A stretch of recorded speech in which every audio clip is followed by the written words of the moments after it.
Hi, my name is Dr. Joe Dispenza. My undergraduate training is at Rutgers University, where I studied biochemistry. I went on to get my graduate degree at Life University outside of Atlanta, Georgia. In the last 7 years, I've been very interested in studying spontaneous remissions from diseases. In other words, conditions where people had been diagnosed with cancer or diabetes or rare genetic disorders that medical science had no solution for. I studied people who had cardiovascular conditions like tachycardia or arrhythmia or high blood pressure, people who had high cholesterol levels, emphysema, endocrine problems like thyroid values changed. And I was interested in finding out if there were some things that were common amongst these people. And I found that there were actually 4 things that were common amongst every person that had a spontaneous remission. The first thing that was in common was that every person accepted and believed that there was a divine intelligence running their body. Some people may call it a spiritual intelligence. Some people may say it's a greater mind or a deeper mind. But they all accepted that there was an intelligence that was much greater than them. Now, if we call it this mystical intelligence, a spiritual intelligence, there's really nothing mystical about it at all. You see, it's the same intelligence right now that's keeping your heart beating. Your heart beats 2 gallons of blood every minute, over 100 gallons of blood every hour. It beats 100,000 times in one day, 40 million times a year, and over 3 billion times in one lifetime. It pumps consistently without you consciously thinking about it. Now, if we think about it, there's some order, there's some intelligence that's giving us life, that's keeping our heart beating. It's the same intelligence that's digesting our food, breaking down food into gases and nutrients, and taking that food and organizing it to repair the body. All of that's taking place without us consciously thinking about it. And these people began to realize that there was an intelligence running their body that was actually greater than them, that actually knew more than them. And if they could connect with this intelligence, maybe it would do the healing for them. You see, every single second we lose 10 million cells. And in the next second, we make another 10 million cells. Now, we don't think about doing that. You and I are free-willed individuals. But there's an order, there's an intelligence that's doing it for us. And in every single cell in the body, out of the 100 trillion cells that make up our physical body, every cell goes through 100,000 chemical reactions every single second. Now, if we multiply that by the 100 trillion cells, we can see that there's some intelligence that's giving us life consistently. Now, the interesting thing about this intelligence is that it has a will independent of our will. It consistently and constantly gives us life. Its will transcends our will. Its mind transcends our mind. And it keeps an order in the physical body. An example of that would be like little enzymes running through the DNA of our cells. There's 3.2 billion nucleic acids that make up the genes in one cell. Now, this intelligence sends proteins up and down those nucleic acids and changes mutations so that we don't fall apart. Now, if we think about this, this intelligence is giving us life consistently. And these people said, I'm riding on the back of a giant. And if I could just learn to tap into this intelligence, it will do the healing for me. That's the first thing that they all accepted. Now, the second thing they all believed in was that they understood that their thoughts, the way they thought over a period of time, or their thinking, actually contributed to their disease. And they said, if my thinking's contributed to my disease, maybe I should change the way I've been thinking over the last several years. Now, every time we have a thought, we make a chemical. If we have good thoughts, or we have elevated thoughts, or happy thoughts, we make chemicals that make us feel good or happy. And if we have negative thoughts, or bad thoughts, or insecure thoughts, we make chemicals that make us feel exactly the way we're thinking. So as every chemical is released in the brain, it's literally a message that feeds the physical body. Now the body begins to feel the way it's thinking. Now, once we begin to feel the way we're thinking, an amazing thing happens. The brain, which is in constant communication with the body, checks in with the body, and it starts to think the way we're feeling. which then makes more chemicals to allow us to feel the way we're thinking and think the way we're feeling, and we get caught in this loop between the brain and the body of thinking and feeling. The ultimate side effect of this is that we create a state of being, and that state of being becomes the way in which we think. In other words, feeling becomes the way in which we think. And when feeling becomes the way in which we think, now we're caught in a loop where our body is literally thinking for us. Now these people reasoned, they said, if my thinking's created this condition, and my thoughts create these chemicals that make me feel a certain way and behave a certain way, I'll have to change the way I think. And so they set out to begin to interrupt this process. That was the second thing that they had in common. The third thing that they had in common, which I found really astounding, is that these people decided that in order to break their thinking process, they had to reinvent themselves. They had to become somebody else. And when they began to think about who they wanted to become, they stopped this feedback loop between thinking and feeling, and they started to ask themselves some important questions. Questions like this: what would it be like to be a happy person? Who do I know in my life that's happy? What would I have to change about myself in order to be a different person? Who in antiquity do I admire that's been great, that I've studied, that I can use some of the virtues and skills to begin to formulate a new ideal of myself? And these people began to contemplate what-ifs, possibilities, potentials of who they could become. And as they did this, the brain began to change. They began to think differently, and the thinking process began to format connections in their brain that started to act as a platform for them to be. So they began to gather information. They began to examine other options, different than the way they've been being for the last several years of their life.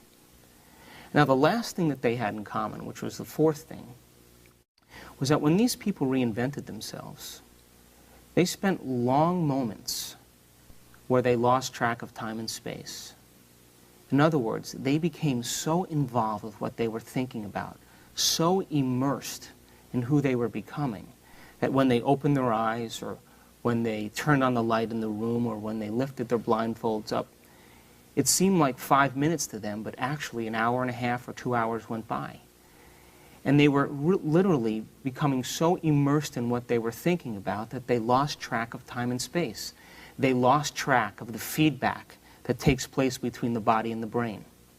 They lost track of the feedback that the brain always perceives in its environment. And they lost track of time.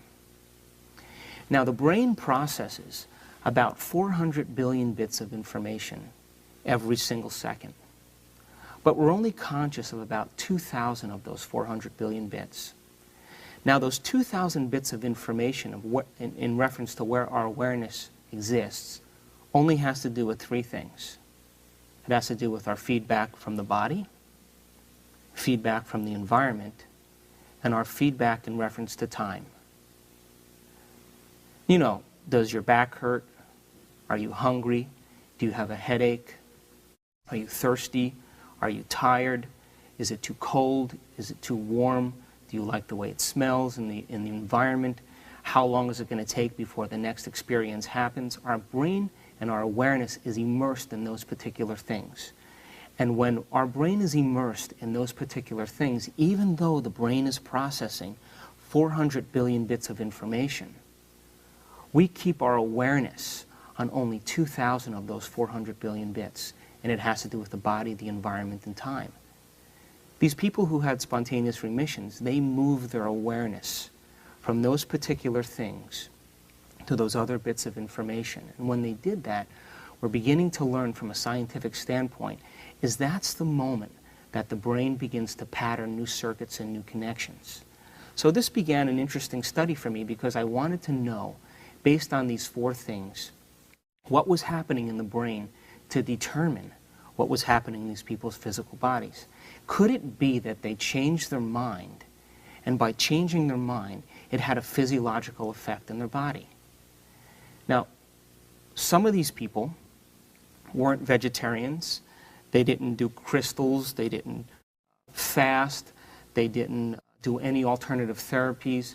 All they did was they changed their mind. And by changing their mind, it produced some measurable results in their life.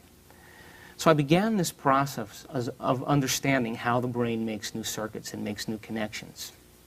Now, I want to talk a little bit about the way science has progressed over the last couple hundred years, and I'm going to tie it into our understanding of the brain.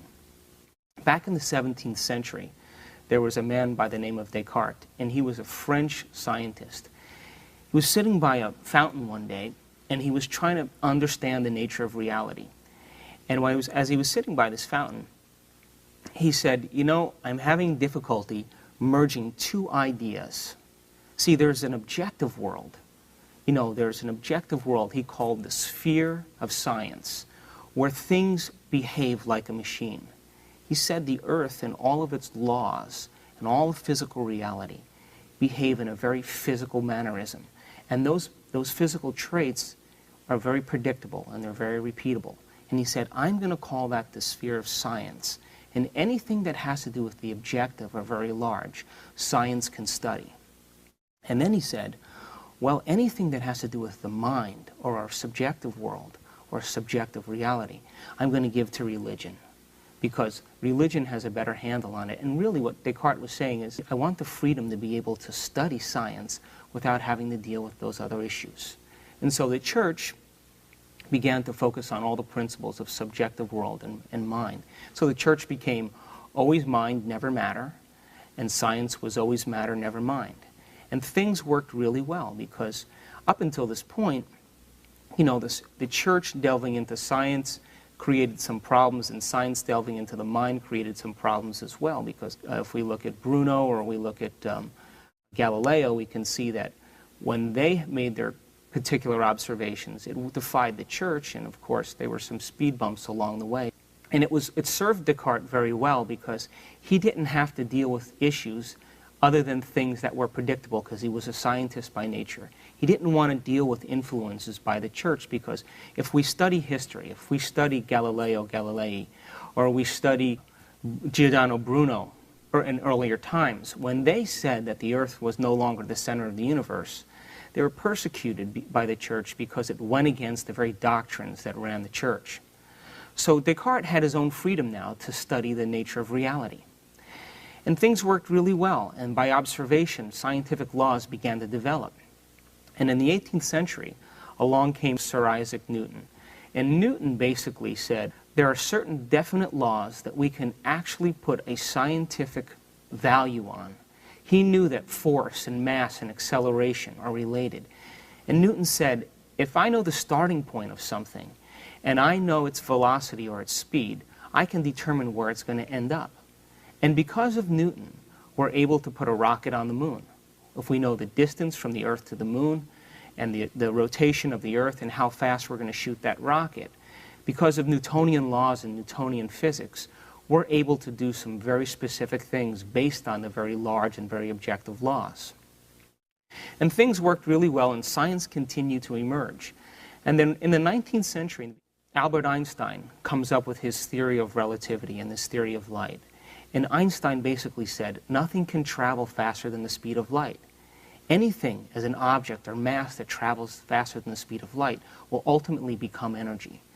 And because of his laws in understanding relativity, he emerged even greater understandings about objective reality. When Einstein published his papers, the most amazing thing about Einstein was that there was no real footnotes to his information, and which blew most of the scientists away during his time. And he was a visionary, and he understood the way things worked because he applied his mind. And so Einstein's theories pushed science into a greater degree in its acceleration. And then after that, Einstein began to work with this principle called the photoelectric effect. And what he was doing is he was producing very strong electrical currents into steel plates, and he wanted to see the energy that was emitted in terms of electrons and protons and neutrons. And when he started to study what the electrons were doing, instead of the electrons releasing energy in a very continuous and normal fashion, the electrons released energy, and dropped the level like it was moving down a staircase instead of moving very smooth and continuous.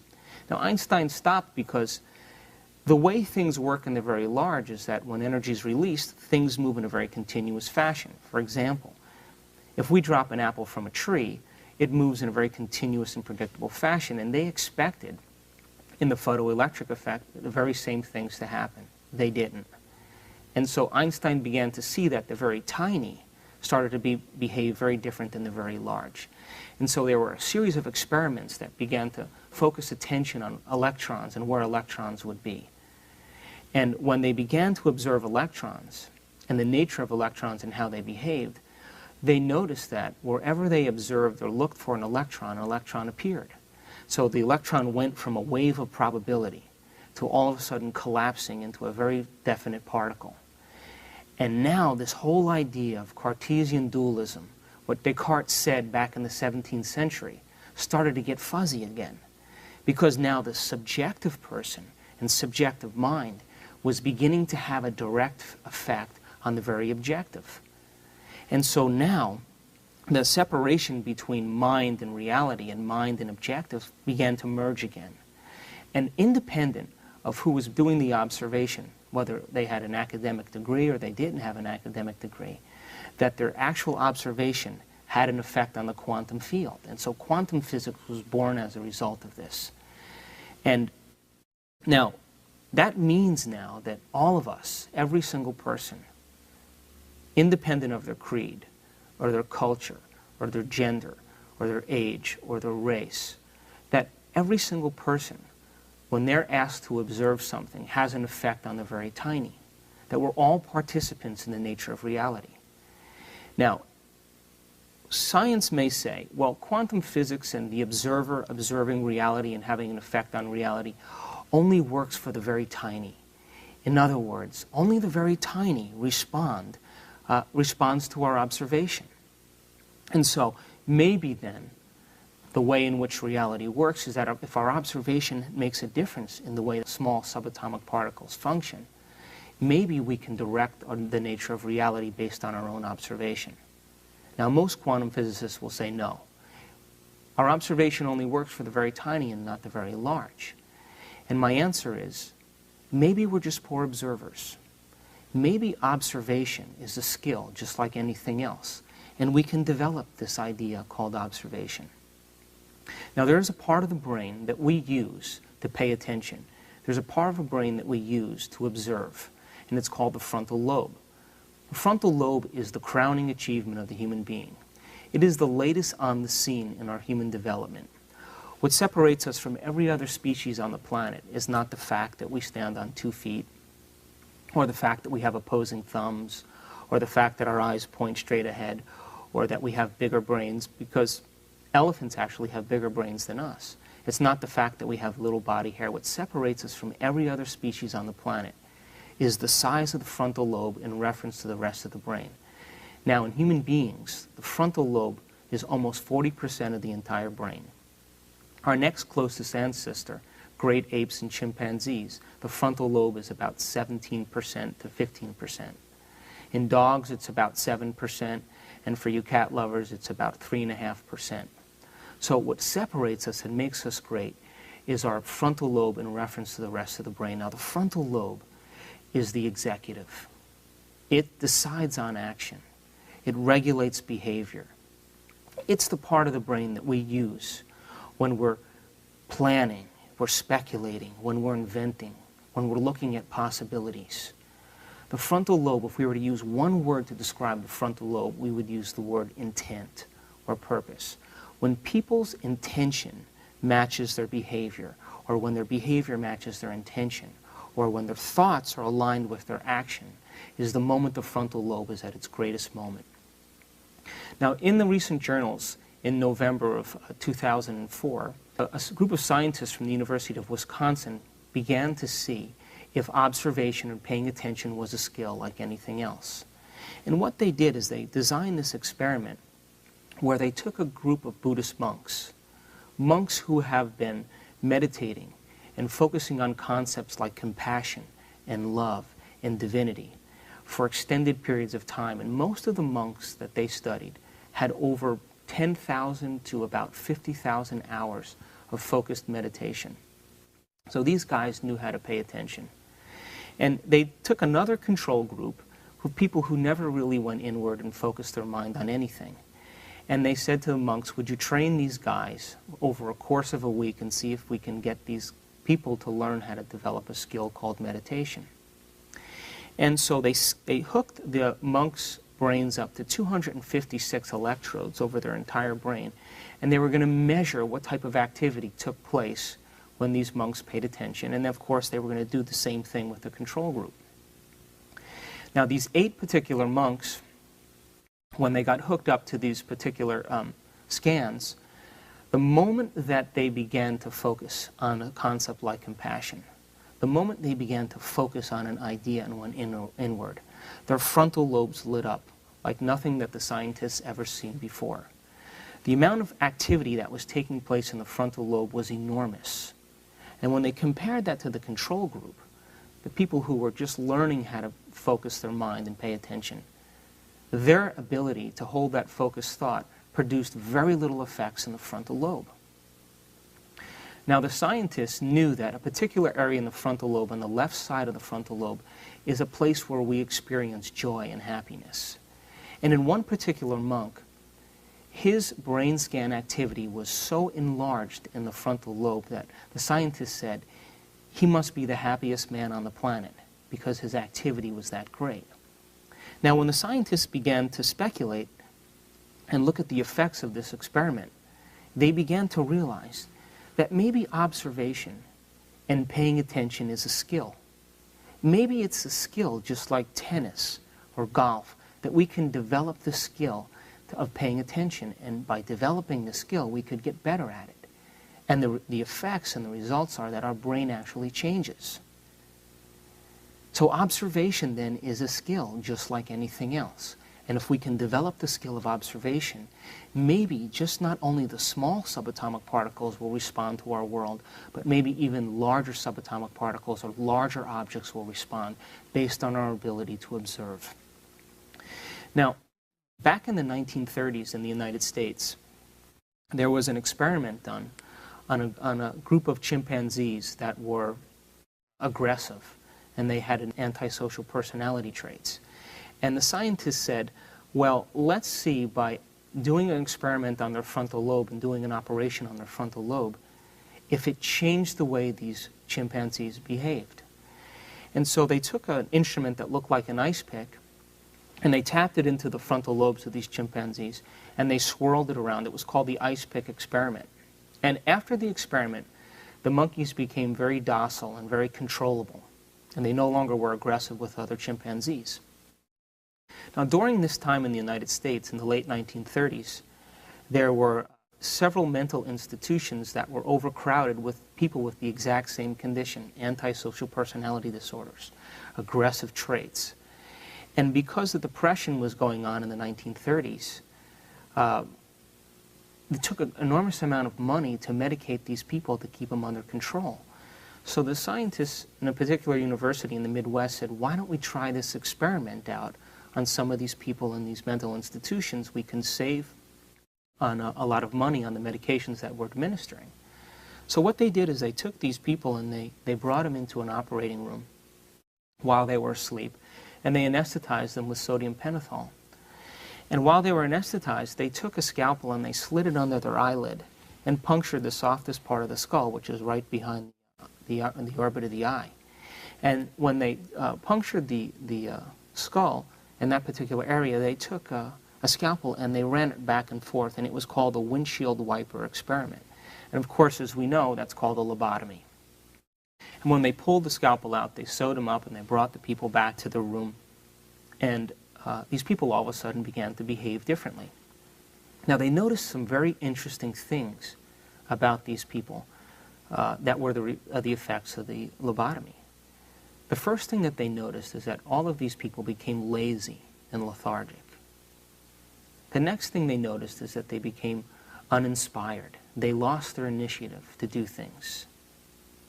They also noticed that they had a tremendous desire for sameness. In other words, they loved to listen to the same radio station. They loved to eat the same food. They loved to wear the same clothes. And if you disrupted their routine in any way, they would emotionally fall apart. So they had a tremendous desire for sameness. They also noticed that these people couldn't focus on single-minded tasks. In other words, they would start something and become distracted and start something else. And then they would become distracted and start something else. They never completed a cycle of action. They also noticed that they failed to gain meaning out of situations. They couldn't learn anything new. They couldn't modify their behavior. Learning is modifying our behavior. So they got so stuck in the routine of doing something over and over again, repetitively, that they never modified their behavior in any condition. And the last thing they noticed was that they couldn't project into the future. They couldn't plan into the future. They couldn't project ideas into the future. For example, if they were bending over and tying their shoelace and the shoelace broke, instead of getting a new shoelace, they would continually try to tie the same shoelace even though it was broken. So if we think about this now, frontal lobe damage produces certain effects in people. People become lazy and lethargic, uninspired. They have a loss of initiative. They have a desire for sameness. They don't do anything new. They can't project into the future. They don't learn anything new. And they get distracted easily. Now that's starting to begin to sound like the majority of people in our culture. And the reason being is because we haven't mastered the ability to use the frontal lobe properly. So maybe we haven't mastered the skill of observation. Maybe observation is a skill in itself. And maybe most people are so distracted by their external world that they don't use the frontal lobe properly. If we think about it, everything in our environment is constantly feeding the brain information. Our senses are what allow us to interpret reality. Our senses are what allow us to respond to information from our external world. Now, as long as we believe that the external world is more real than the internal world, we'll always be using the same circuits in our brain to process that information. The moment we begin to accept that the internal world has an effect on the external world, we have to begin to use the frontal lobe. Now, we know scientifically, it's true, absolutely true, that the brain is shaped and molded from our environment. We know that specifically. But what science is beginning to learn as well is that our brain is shaped and molded by our ability to pay attention. And that when we have the ability to pay attention, and we have the ability to learn knowledge and wire that knowledge in our brain, we begin to make new circuits. And when we're able to make new circuits, we begin to perceive reality differently based on the way our brain is wired. Now here's an example. Let's suppose that I took a picture of a painting, say from Monet, and I put a picture of Monet on a screen up here. And I said, take a look at this painting from Monet and just enjoy the picture. Most people would look at the painting for a few minutes, recognize certain objects in the painting, and be done with it. Now, if I took that painting down and I said to you, I want to tell you some things about Monet. Did you know that Monet spent 44 years of his life making an attempt to be able to see how things are unified in the world? He was specifically interested in the way light works. He loved the light first thing in the morning, and he loved light at the sunset and at dusk. And that he thought that most people never stopped to pay attention the way light affected flowers and the way they affected colors in the environment. So he went out of his way to paint with pastels and paint with colors, to brighten things based on the light at that particular time in the day. And he said things like, the bridge and the wisteria are never really separate. They're one and the same, and I can only paint them that way. And as he got older, he developed cataracts, and his cataracts became very thick. And so when he perceived light, the light that he was perceiving diffused into his eye, and he was actually beginning to paint exactly what he saw. Now, if I gave you that information, and I put the picture back up, and you looked at this Monet again, more than likely you would perceive it differently based on your ability to pay attention to details. And actually what we did in that moment is we gave you knowledge and information that your brain filtered out of the equation and you were only looking at the picture based on the way your brain was wired, based on what you knew. The moment we give the brain new information and the brain can pay attention through the frontal lobe to that information, we begin to see things that already existed, but we've filtered out of the equation. Another example, a wine connoisseur. If a wine connoisseur swirls wine and he tastes wine, he has the circuitry in his brain or her brain to be able to notice the subtleties. He could taste the tannins and the acids, could smell the bouquet and the aromas. It could be further assembled into more specific things about oaks and specific types of grapes. And because his brain has been educated, and because he's made the circuits, because he's paid attention to notice the difference in the reality called tasting wine, he's able to pick up the subtleties. Now, the person who isn't wired for that particular experience and doesn't have the connections in their brain to know what to look for, that wine will taste just like everybody else's wine. And that's how reality works. We perceive reality based on how the brain is wired. Now, scientists have done some experiments to see if this is actually true. What they came to realize is that it is. They took a group of people and they asked them if they wanted to participate in an experiment where they were going to wear a set of glasses for 2 weeks. Now, these glasses weren't just ordinary glasses. The glasses were divided in half, and when they looked to the left, they saw blue, and when they looked to the right, they saw yellow. So the lenses of the glasses were divided so that blue was on one side and yellow was on the other. And they said to these people, we want you to wear these lenses with everything that you do during your day. We want you to wear them when you take your kids to school. We want you to wear them when you go to work. We want you to wear them when you're doing all your normal activities. And we want you to wear them for 2 weeks.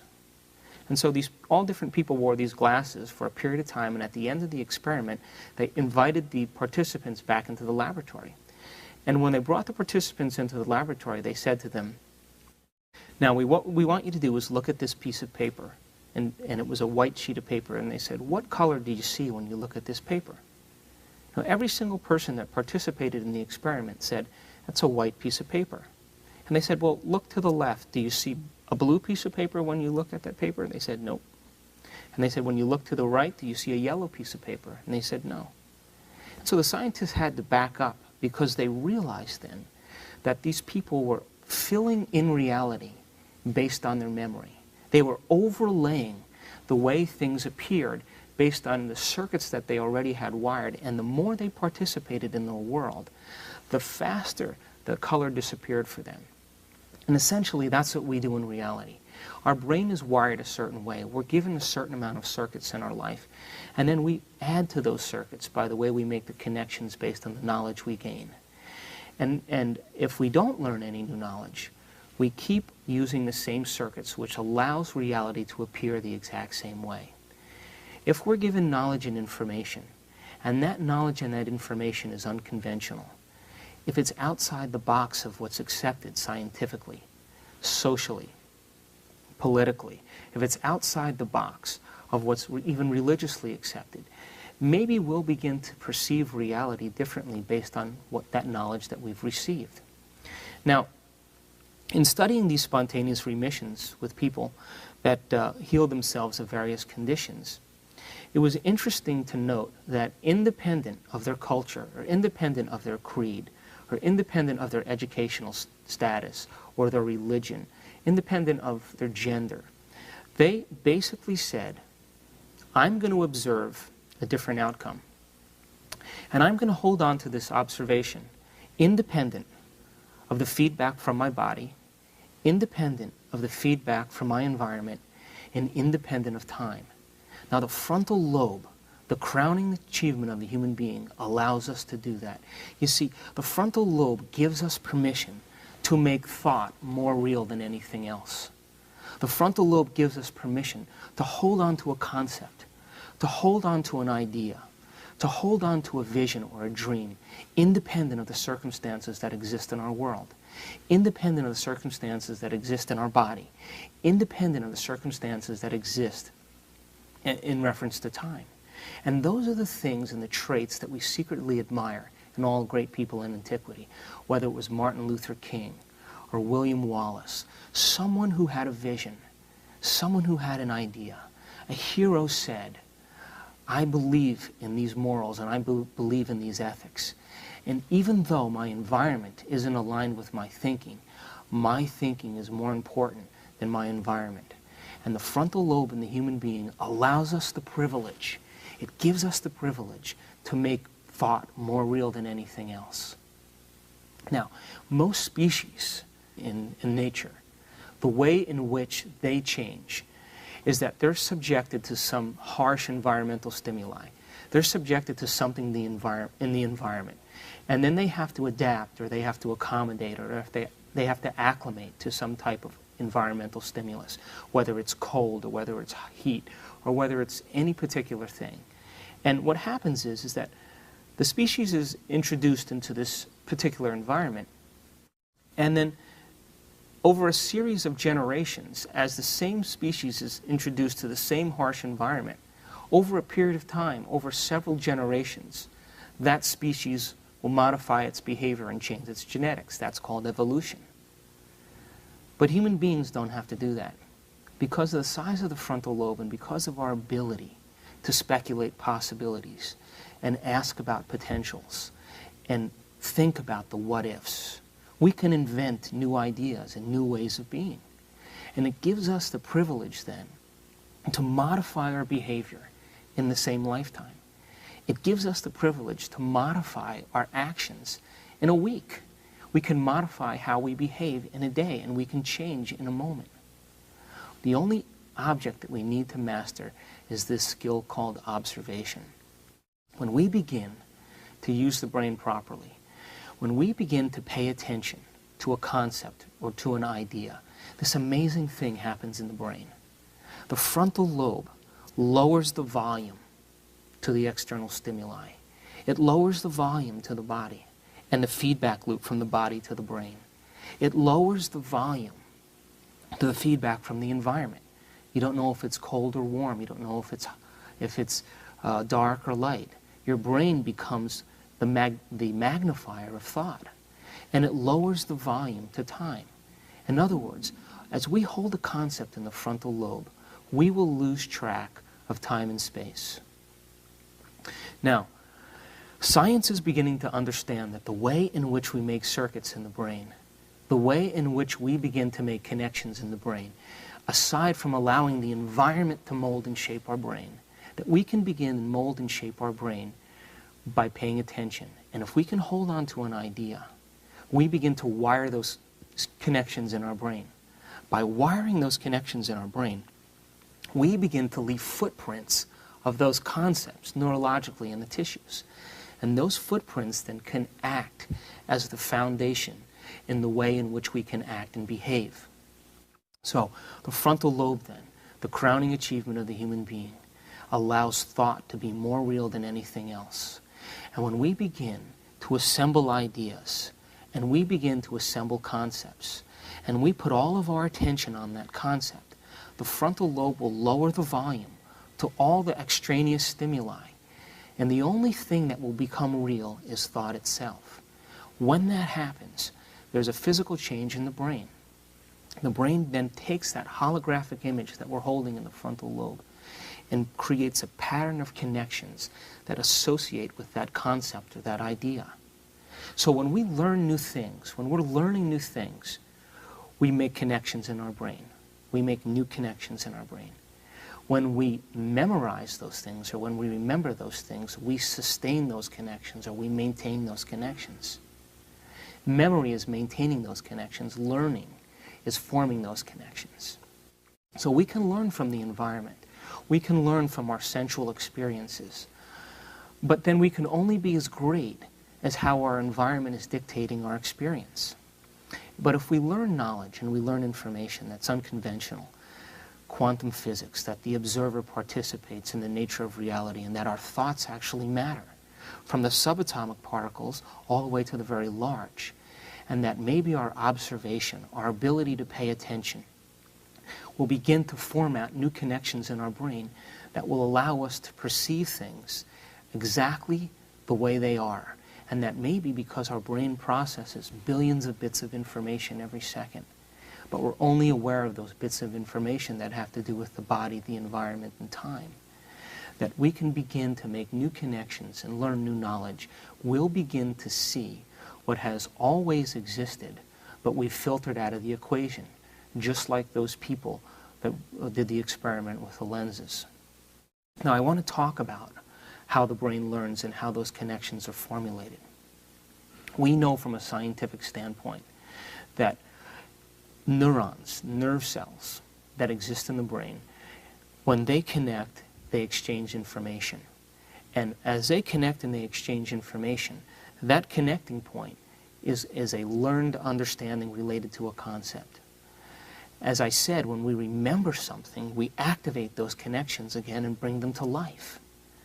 Now, we have enormous amounts of connections in our brain, infinite connections, just about trillions and trillions of connections.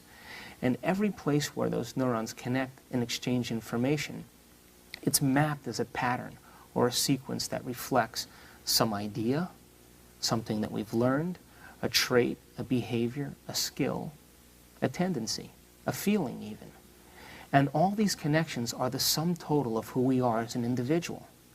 So everybody's different because they have had different experiences in their life, they've learned different knowledge, and they have a certain amount of genetic connections that they're given.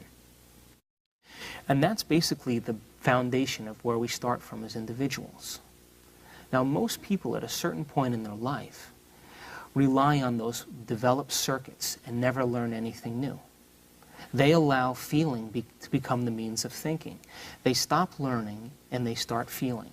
And when we get to the point where learning is stopped and feeling is initiated, that's when we're living out our genetic propensities.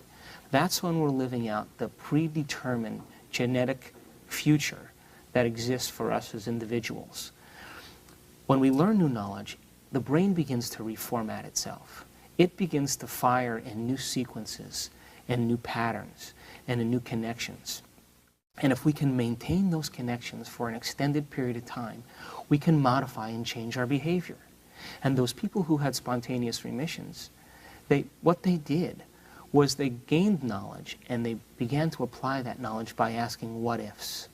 And they understood if they could connect with that intelligence that was keeping their heart beating and digesting their food, if they could whisper in the ear of the giant that was running their physical body, that knew how to make cells, that knew how to organize DNA, if they could have their will match its will, if they could have their mind match its mind, if they could have their love of life match its love of life, because it was what was continuously giving them life, if they reasoned that by changing their thoughts, would it send a new signal to their cells? And by patterning new connections in their brain, would it ultimately produce a new physiological effect in their body? So the reinvention process meant to reorganize those circuits to a greater ideal of themselves. Now we have a couple different types of learning that we have in the brain. We have learning divided in two different areas. When we learn something and we memorize it, one particular area is called what's called explicit learning. Now explicit learning, another name for it, is called declarative learning or declarative memory. Declarative memories are things that we can declare. One of the aspects of declarative memory is knowledge, information, philosophy. For example, if you learn new information, new knowledge, intellectual data, philosophy, every time we do that, the brain makes a particular type of circuits. The second type of declarative memory is called experience. Experience, then, are things that we can declare. We can declare that I'm a man. I can declare that I know where I was on 9/11. I can declare that I like apples because I've had those experiences. So the memory systems in the brain that have to do with declarative memories have a very specific sequence in which the brain formats that information. It's formatted in the thinking brain. It's formatted in the part of the brain where conscious awareness exists. And And that particular sequence of knowledge and experience allows the brain to function in reality. We can function in the external environment because we use declarative memory consciously to make decisions. We use declarative memory consciously to project the future. We're using declarative memory to function in our world, to make decisions every single day. And that type of memory system is intact so that we can function in our world. Now, the second type of memory system is called implicit memories. Now, implicit memory systems are very powerful systems because implicit memories are things that we can't declare. It's called non-declarative memory. That non-declarative memory are things like skills and habits and conditionings and traits and propensities and even behaviors. That those traits and behaviors have been practiced and executed so many times that we no longer have to think about it anymore. They're called procedural memories. And we have hundreds of procedural memories that's formatted in our brain. Now, those procedural memories are things like driving a stick shift in our car. When we drive a stick shift in our car, we've practiced it so many times that we don't even have to think about it anymore. It's wired neurologically as a complete circuit. When we brush our teeth, when we put on makeup, when we type, when we walk, those are all procedural or non-declarative memories. And the brain processes that information differently because it goes beyond our conscious thoughts. It goes beyond our conscious memories. It's wired to us so that we don't even have to declare it. For example, when you can't remember a phone number consciously in your explicit system, you could grab the phone and look at the numbers, and your hands will begin to move, and you'll remember the numbers. That's called an implicit memory because your body's practiced it so much, it remembers it as well as your brain. Now, implicit memories are the point in which we hardwire behavior. Implicit memories are when we are actually it. Implicit memories are when we've completely made a change. So if we think about it, if we make connections in the brain by learning knowledge is beginning to make new circuits. That's philosophy. The brain is changed as a result of it. But there isn't much change in terms of sending signals to the body, new information to the body. It's intellectual information. When we have a new experience, when we personalize that knowledge, when we take knowledge and we personalize it or apply it, we can set up a new experience. And that new experience then allows us to format and change our behavior. So knowledge then, applied, creates a new experience. That experience then creates a certain amount of circuits in the brain that further advances the knowledge that we learn. And we can declare that we've had a new experience. So knowledge is thinking. It is our thinking brain. When we learn new knowledge, we learn that knowledge to think from. Experience requires applying that knowledge, and we call that doing. That's the doing aspect of how the brain learns. So we could have an experience based on knowledge that we've learned. We can apply that knowledge and have a new experience, but that isn't enough. Because when we have a new experience, the idea then is to be able to repeat that experience. And when we can repeat that experience over and over again, we begin to wire to that implicit memory system, and that new way of remembering something is called being it. We're actually being it now.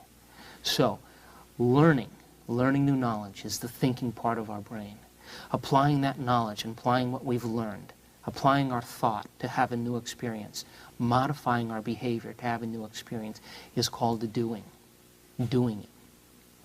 And then when we continuously are able to repeat that experience over and over again, and repeat it over and over again, we begin to wire the brain to that implicit system called being it.